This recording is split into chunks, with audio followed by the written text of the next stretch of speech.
Section 1. You will hear a man phoning the customer services manager of a hotel to get information about holding a conference there. First, you have some time to look at questions 1 to 5.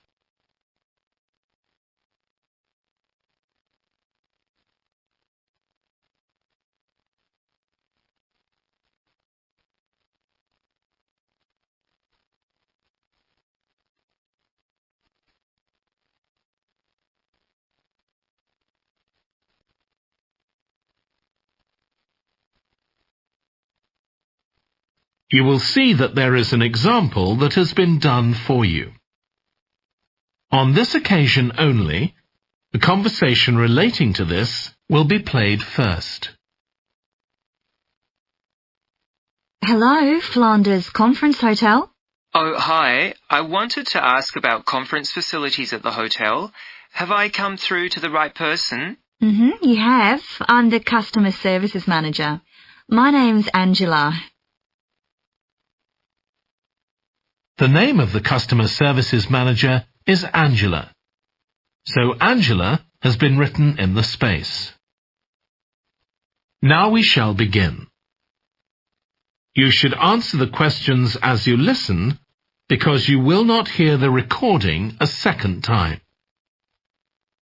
Listen carefully and answer questions 1 to 5. Hello, Flanders Conference Hotel. Oh, hi. I wanted to ask about conference facilities at the hotel. Have I come through to the right person? You have. I'm the customer services manager. My name's Angela. So, how can I help you? Well, I'm calling from Barrett & Stanson's. We're a medical company based in Perth. Oh, yes? And we're organising a conference for our clients to be held in Sydney. It'll be held over 2 days, and we're expecting about 50 or 60 people. When were you thinking of having it? Sometime early next year, like the end of January. It'd have to be a weekend. Let me see. Our conference facilities are already booked for the weekend beginning January the 28th. We could do the first weekend in February. How about January the 21st? I'm afraid that's booked too. Well, let's go for the February date then. So, that's the weekend beginning the 4th. Okay. Now, can you tell me a bit about what conference facilities you have? Sure. So, for talks and presentations, we have the Tesla room. Sorry? Tesla, that's spelled Tesla. It holds up to 100 people, and it's fully equipped with a projector and so on. How about a microphone? Yes, that'll be all set up ready for you. And there'll be one that members of the audience can use too, for questions if necessary. Fine. And we'll also need some sort of open area where people can sit and have a cup of coffee. And we'd like to have an exhibition of our products and services there as well, so that'll need to be quite a big space. That's fine. There's a central atrium with all those facilities, and you can come before the conference starts if you want to set everything up. Great. And I presume there's Wi-Fi? Oh, yes. That's free and available throughout the hotel. Okay. Would you also like us to provide a buffet lunch? We can do a 2-course meal with a number of different options. What sort of price are we looking at for that? Well, I can send you a copy of the standard menu. That's $45 per person. Or you can have the special for $25 more. I think the standard should be okay, but yes, send me the menu. Before you hear the rest of the conversation, you have some time to look at questions 6 to 10.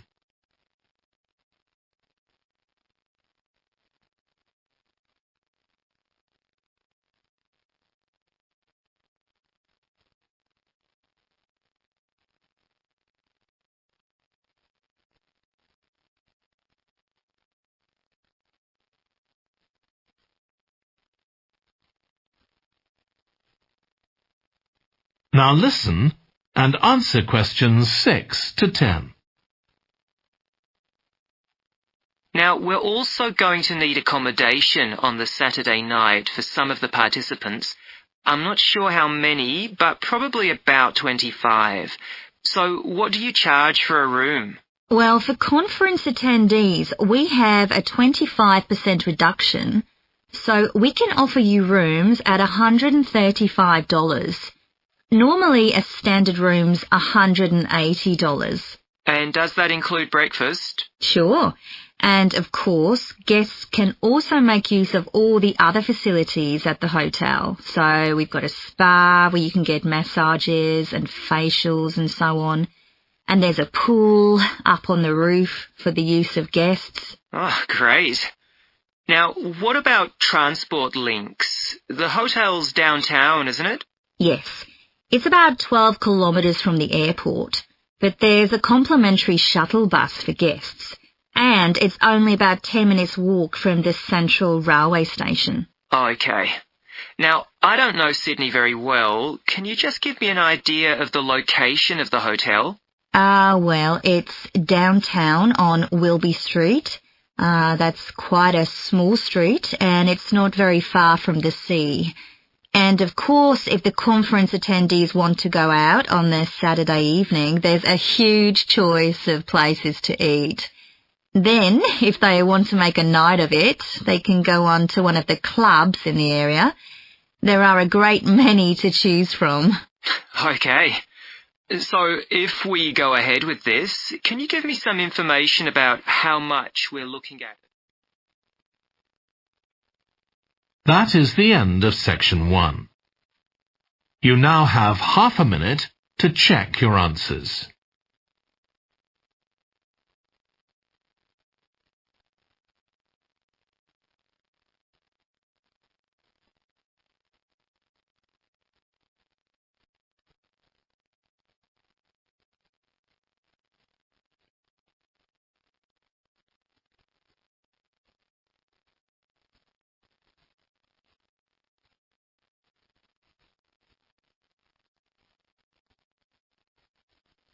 Now turn to section 2.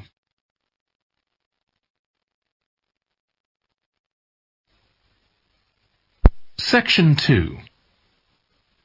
You will hear a woman talking to a group of college students about volunteering to help other people. First, you have some time to look at questions 11 to 14.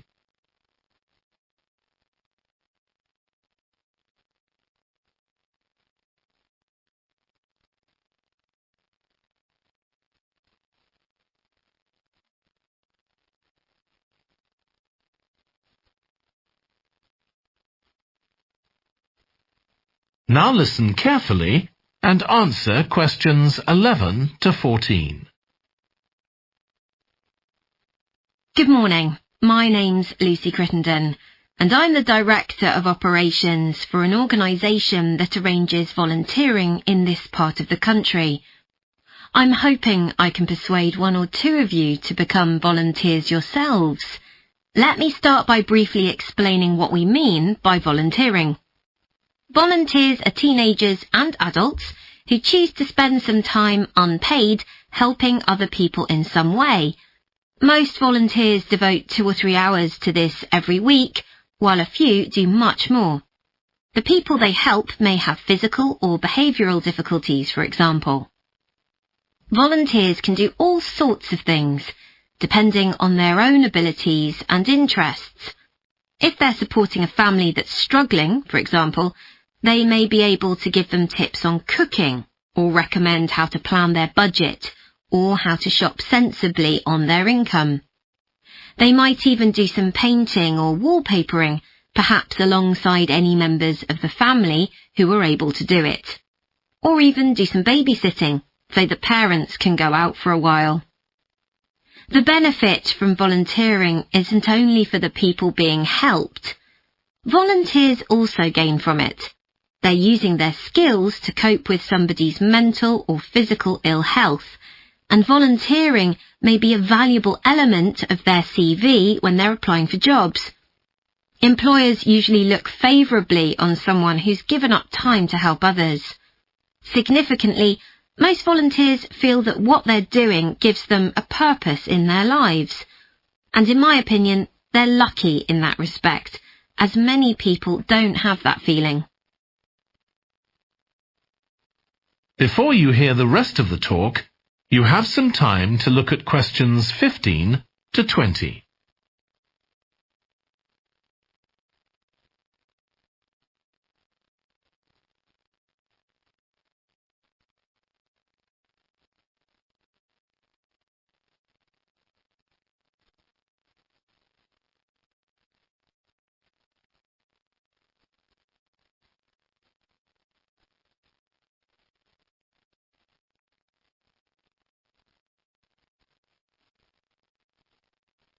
Now listen and answer questions 15 to 20. Now I'd like to tell you what some of our volunteers have said about what they do, to give you an idea of the range of ways in which they can help people. Habib supports an elderly lady who's beginning to show signs of dementia. Once a week they, along with other elderly people, go to the local community centre where a group of people come in and sing. The songs take the listeners back to their youth, and for a little while they can forget the difficulties that they face now. Our volunteer Consuela is an amazing woman. She has difficulty walking herself, but she doesn't let that stop her. She helps a couple of people with similar difficulties who had almost stopped walking altogether.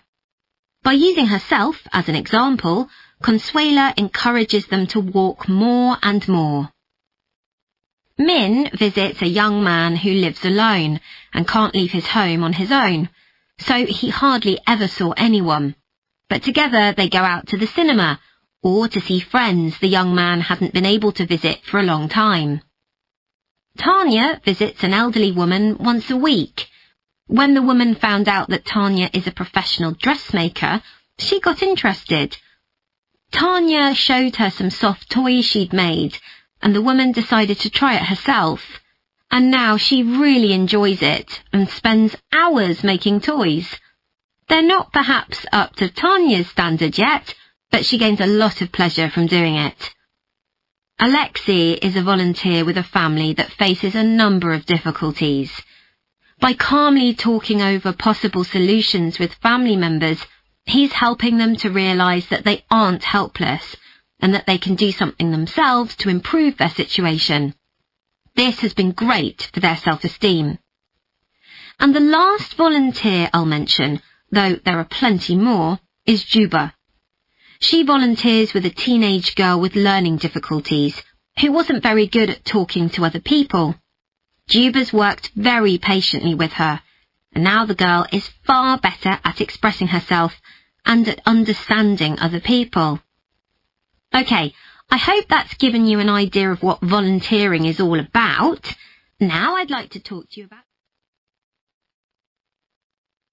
That is the end of section 2. You now have half a minute to check your answers.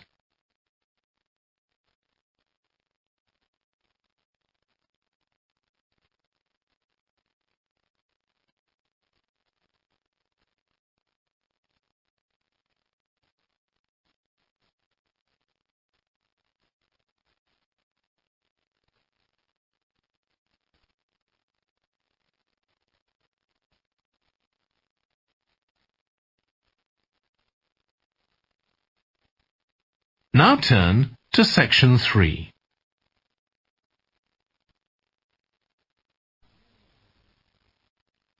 Section 3. You will hear a trainee music teacher called Joe talking to his supervisor about the school marching band that he has been given responsibility for. First, you have some time to look at questions 21 to 26.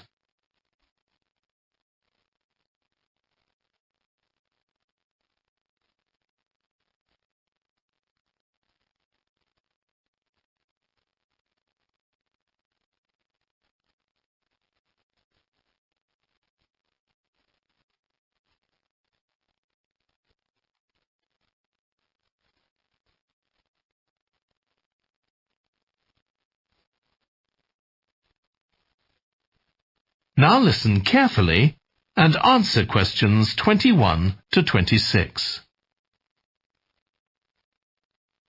So, how are you getting on with your teaching practice at the high school, Joe? Well, I've been put in charge of the school marching band, and it's quite a responsibility.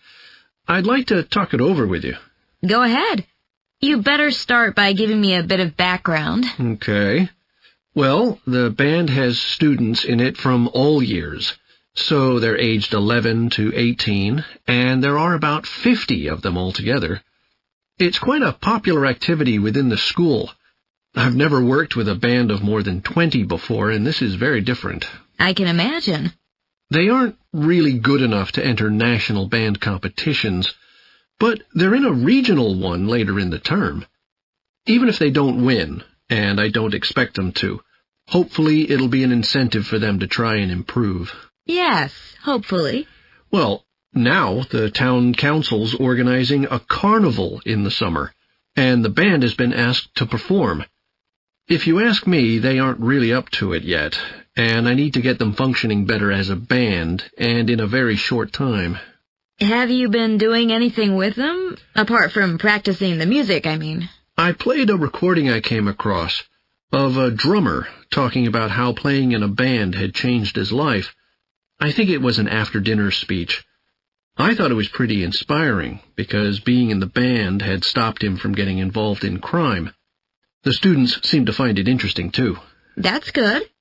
I'm planning to show them that old film from the 1940s, Strike Up the Band, and talk about it with the students. What do you think?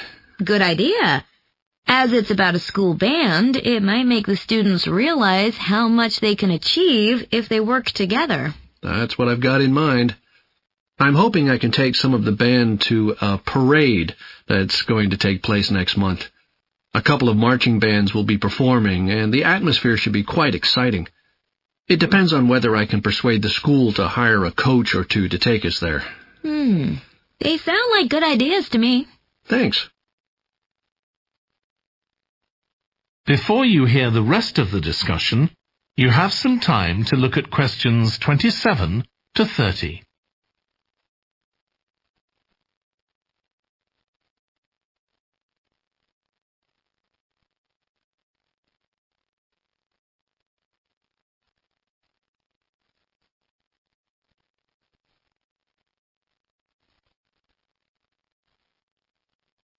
Now listen and answer questions 27 to 30. Can I tell you about a few people in the band who I'm finding it quite difficult to cope with? I'm sure you'll have some ideas about what I can do. Go ahead. There's a flautist who says she loves playing in the band. We rehearse twice a week after school, but she's hardly ever there. Then she looks for me the next day and gives me a very plausible reason. She says she had to help her mother, or she's been ill, but to be honest, I don't believe her. Oh dear. Any more students with difficulties? Plenty. There's a trumpeter who thinks she's the best musician in the band, though she certainly isn't. She's always saying what she thinks other people should do, which makes my job pretty difficult. She sounds a bit of a nightmare. You can say that again. One of the trombonists has got an impressive sense of rhythm, and could be an excellent musician, except that he has breathing difficulties, and he doesn't really have enough breath for the trombone. He'd be much better off playing percussion, for instance, but he refuses to give up, so he ends up only playing half the notes. I suppose you have to admire his determination. Maybe. One of the percussionists isn't too bad, but he never seems to interact with other people, and he always rushes off as soon as the rehearsal ends.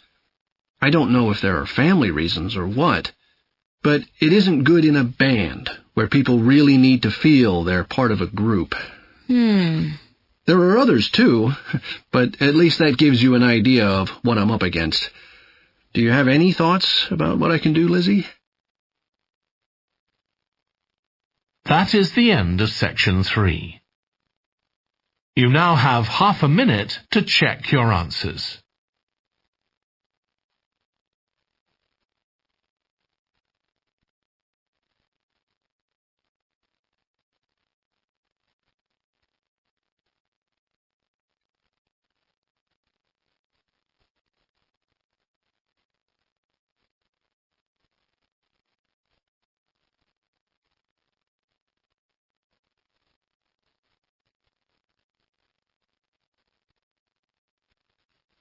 Now turn to Section 4.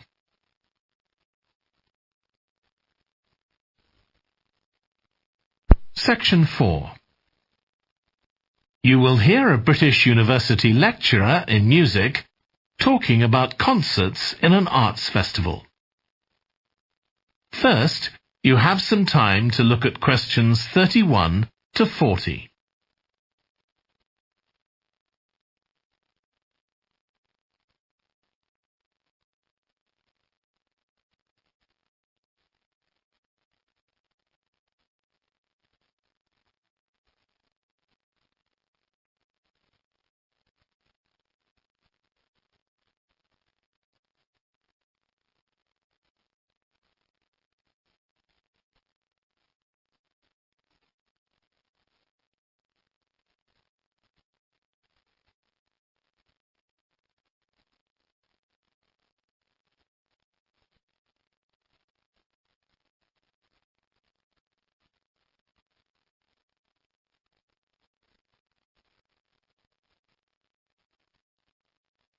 Now listen carefully and answer questions 31 to 40. As you all know, the university is planning an arts festival for later this year, and here in the music department we've planned 3 concerts. These will be public performances, and the programme has just been finalised. The theme of the festival is links between the UK and Australia, and this is reflected in the music.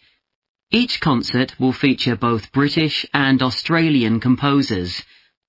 I'll tell you briefly about the Australian music, as you probably won't be familiar with that. The first concert will include music by Liza Lim, who was born in Perth, Western Australia, in 1966. As a child, Lim originally learned to play the piano, like so many children, and also the violin. But when she was 11, her teachers encouraged her to start composing. She found this was her real strength, and she studied and later taught composition, both in Australia and in other countries. As a composer, she has received commissions from numerous orchestras, other performers, and festivals in several countries. Liza Lim's compositions are vibrant and full of energy, and she often explores Asian and Australian Aboriginal cultural sources, including the native instrument, the didgeridoo. This is featured in a work called The Compass. Her music is very expressive, so although it is complex, it has the power of connecting with audiences and performers alike. In the festival, we're going to give a semi-staged performance of the Oresteia. This is an opera in 7 parts, based on the trilogy of ancient Greek tragedies by Aeschylus. Lim composed this when she was in her mid-20s, and she also wrote the text, along with Barry Kosky. It's performed by 6 singers, a dancer, and an orchestra that, as well as standard orchestral instruments, includes electric guitar and a traditional Turkish stringed instrument. Lim wrote that because the stories in the tragedies are not easy to tell. The sounds she creates are also disturbing, and they include breathing, sobbing, laughing, and whistling. The work lasts around 75 minutes, and the rest of the concert will consist of orchestral works by the British composers Ralph Vaughan Williams and Frederick Delius.